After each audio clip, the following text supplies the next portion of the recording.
Welcome to another expository lesson 3 of this course. And we're looking at accepting yourself. And I want to ask a very important question that very few people ask. Why do we do the most unethical things to none other but ourselves? You look at an individual who is obese, everybody can see, or somebody we call is a dwarf, or somebody that is bald or stutters. Me as an example, I've been married now for 13 years and I've never had a time when my wife said to me, this was stuttering just embarrassed me or just embarrassed me on stage while you were talking. That was like, oh my God, I just covered my face in shame. She has never said that to me. We got married, I had a full hair, but over time I realized my hairs are disappearing and now I'm bald. And I've been trying to find a way to grow the hair transplant and all that. My wife keeps telling me, you're okay the way you are. You're good looking the way you are. I like you the way you are. Just leave it like that.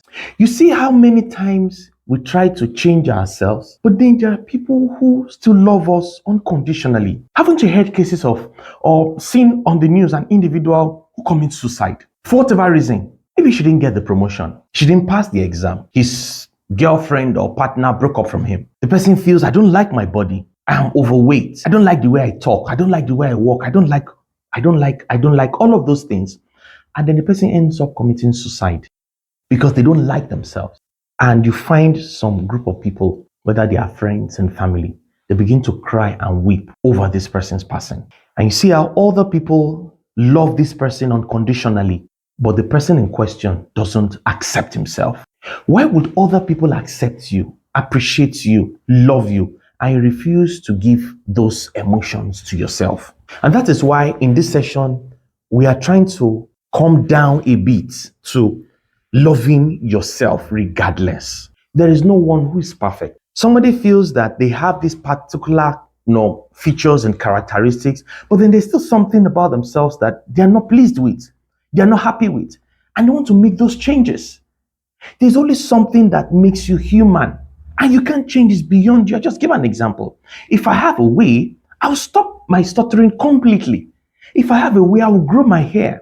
But then these are things that kind of beyond me, and I have to just accept it and love myself the way it is. But then many people struggle to accept themselves the way they are. You look at a child, you say this is an autistic child. And then you find some people, the parents in particular, they love that child unconditionally. And you're wondering, why would you bestow so much love, so much investment, so much money on this child? And then that person grows up and feels, I'm not happy with this. I have this kind of a challenge. And because of that, I want to end it. This is a challenge that a lot of people go through. And they begin to think suicidal thoughts. But we are not just what we think about. Science have always said that. But it is deeper and more than that. What actually is we are actually who we are. Because it's like a mirror. We give the world who we really are. And the world reciprocates it to us. So we are not just what we think about all day long, but then we are who we are. That is, we get from the world who we really are.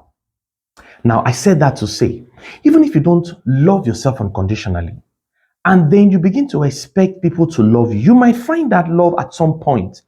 But then if you still don't love and accept yourself, a time will come when you begin to feel you're unworthy of that love and you misbehave. And as you do, people will notice it.